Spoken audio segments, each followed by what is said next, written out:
Shalom, selamat pagi dan salam sehat untuk kita semua. Saya Pendeta Tom Chandra, Kepala Departemen Marturia dan Diakonia Sinode GKI akan membawa kita dalam podcast Preaching GKI pada pagi hari ini.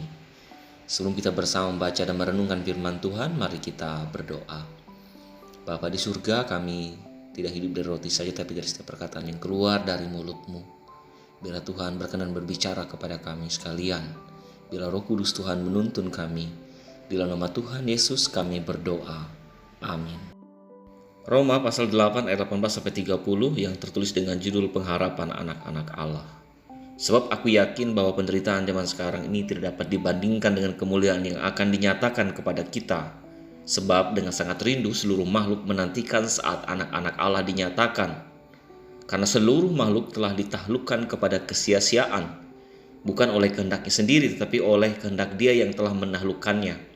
Tetapi dalam pengharapan, karena makhluk itu sendiri juga akan dimerdekakan dari perbudakan kebinasaan dan masuk ke dalam kemerdekaan kemuliaan anak-anak Allah.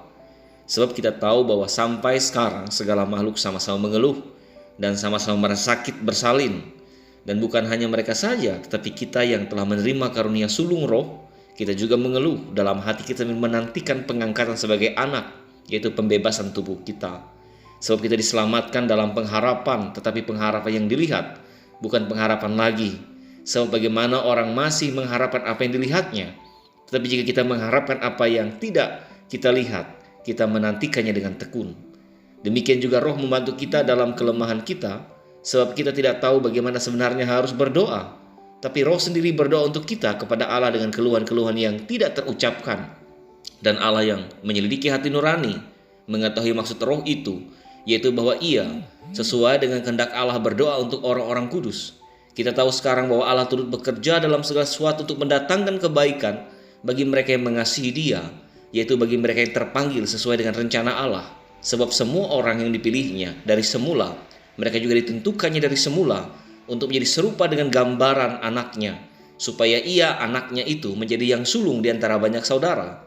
Dan mereka yang ditentukannya dari semula, mereka itu juga dipanggilnya. Dan mereka yang dipanggilnya, mereka itu juga dibenarkannya. Dan mereka yang dibenarkannya, mereka itu juga dimuliakannya. Yang berbahagia setiap orang mendengarkan firman Allah dan yang memeliharanya. Amin.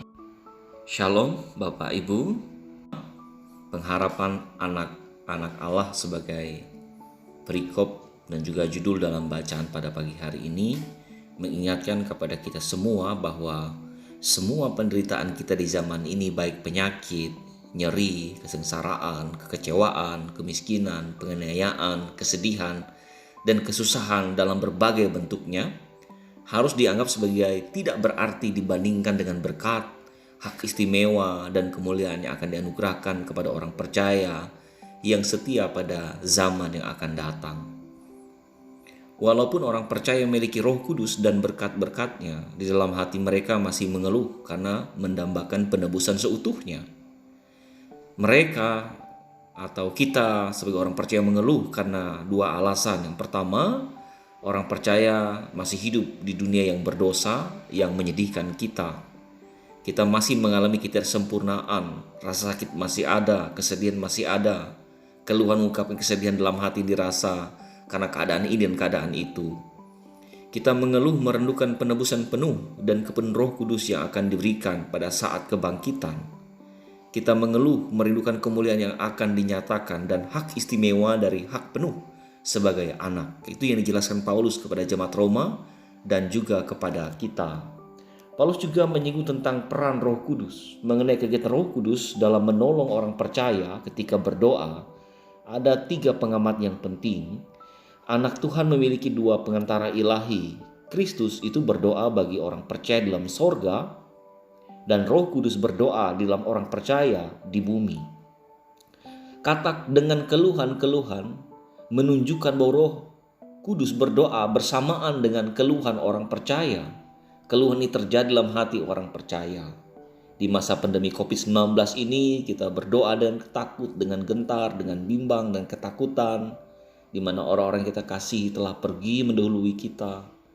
Karena pandemi COVID-19 ini membuat pekerjaan kita terbengkalai, rencana-rencana kita yang harus dieksekusi tapi akhirnya mundur lagi dan mundur lagi. Dan Paulus mengatakan bahwa Roh Kudus juga berdoa bersamaan dengan keluhan orang percaya. Saudara-saudari, keinginan dan kerinduan rohani orang percaya bersumber pada Roh Kudus yang diam dalam hati kita. Roh Kudus sendiri juga mengeluh, mendesah, dan menderita dalam kita, menambahkan hari penebusan. Dia memohon kepada Bapa untuk keperluan kita sesuai dengan kehendak Bapa sendiri. Dalam ayat 28 dikatakan, kita tahu sekarang bahwa Allah turut bekerja dalam segala sesuatu untuk mendatangkan kebaikan bagi mereka yang mengasihi Dia, yaitu bagi mereka yang terpanggil sesuai dengan rencana Allah. Nah, ini mengingatkan bahwa Tuhan itu turut bekerja. Siapapun yang mengasihi Allah kita, siapapun yang bekerja atas nama pelayanan, pengabdian, pengorbanan untuk membawa kemajuan, perubahan ke arah yang baik, di situ Tuhan turut bekerja. Sehingga ada kebaikan, ada kemajuan, ada pencapaian. Meskipun di tengah pandemi, situasi yang sulit, itu terjadi karena Tuhan turut bekerja. Karena Tuhan turut bekerja, harusnya kita lebih semangat lagi bekerja. COVID-19 tidak jadi alasan kita, membatasi kita, tidak bisa lagi mengikat kita. Oke, protokol kesehatan jalan terus, tapi pelayanan juga tetap jalan, aktivitas juga tetap jalan. Saudara yang saya kasihi, dalam pengharapan anak-anak Allah ini, bahwa semua kita punya pengharapan yang sama, pemulihan. Tapi sementara pemulihan itu sedang dilakukan, kita tetap mengerjakan tugas tanggung jawab kita masing-masing. Ayat 29 mengatakan, sebab semua orang yang dipilihnya dari semula, mereka juga ditentukannya dari semula untuk menjadi serupa dengan gambaran anaknya. Jadi Tuhan melatih kita seperti karakter Yesus. Jadi kita diperlukan kesetiaan yang sungguh, ketaatan yang mutlak untuk mengerjakan tugas tanggung jawab kita masing-masing. Dikatakan supaya ia anaknya itu menjadi yang sulung di antara banyak saudara. Jadi Yesus contoh konkret, contoh terdepan, contoh utama bagaimana kita mengerjakan tugas tanggung jawab hidup kita di muka bumi ini seperti karakter Yesus. Dan mereka yang ditentukan dari semula, ayat 30, mereka juga dipanggilnya. Dan mereka yang dipanggilnya, mereka juga dibenarkannya. Dan mereka yang dibenarkannya, mereka juga dimuliakannya. Jadi ingatlah bahwa kita sudah ditentukan dari semula. Bukan kita yang memilih Tuhan, tapi Tuhan yang memilih kita. Bukan kita yang menentukan, tapi Tuhan yang telah menentukan. Kita dipanggil. Jadi kita dipanggil oleh Tuhan. Tuhan yang duluan melihat kita. Karena Tuhan duluan memanggil kita, maka Dia juga akan membenarkan kita. Meskipun kita mulai dari 0, baru 50%, baru 70%, tapi Dia akan membenarkannya. Dan kita ini benarkannya juga akan dimuliakannya, baik di bumi ini maupun di sorga. Nah, menarik ketika Paulus mengatakan pengharapan anak-anak Allah. Pengharapan itu menurut Ibrani 6 ayat 19 seperti sauk. Jadi sauk itu ketika digunakan oleh kapal di pelabuhan itu tidak kelihatan karena dia berada di bawah dasar laut. Tapi itu yang membuat kapal itu aman.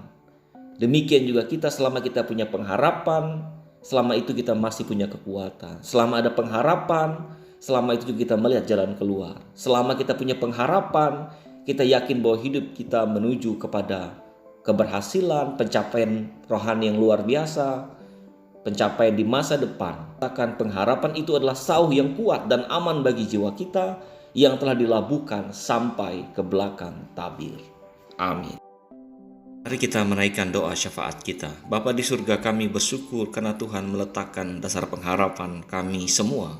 Kami bersyukur dan berterima kasih. Pengharap menjadi kekuatan, menjadi pegangan, menjadi penghiburan bahwa hidup kami terus berproses menuju kepada pencapaian, menuju kepada keberhasilan, menuju kepada kemenangan. Biarlah selama kami menjalani hari-hari hidup kami tidak putus asa menghadapi segala sesuatu yang Tuhan izinkan terjadi di dalamnya. Kami berdoa bagi pelayanan kami di tingkat sinode, di tingkat resort, di tingkat jemaat.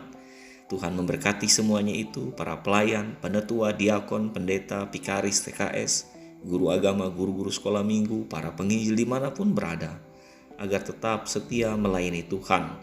Kami hidup di tengah pandemi COVID-19, biarlah kami boleh bijaksana mengolah segala yang Tuhan percayakan, menerapkan protokol kesehatan. Kami juga berdoa secara khusus bagi persiapan Natal GKS secara virtual yang dilaksanakan pada hari ini. Tuhan menolong panitia, menolong pihak-pihak yang terlibat.